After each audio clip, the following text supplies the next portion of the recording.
Policia e Vlorës ka zbuluar një rast të ndërhyrjes së paautorizuar në sistemet kompjuterike të disa institucioneve shtetërore. Pas hetimeve të kryera është identifikuar dhe vënë hetim një 15 vjeçar nga Vlora si autor i dyshuar i këtij veprimi.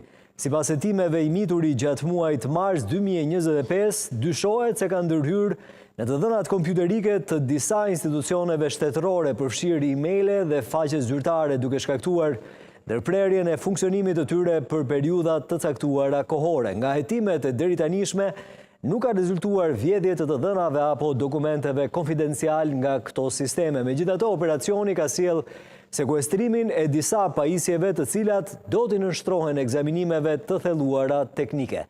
Pajisjet e sekuestruara përfshin 5 kompjuter laptop, 6 aparate celular, 1 dron.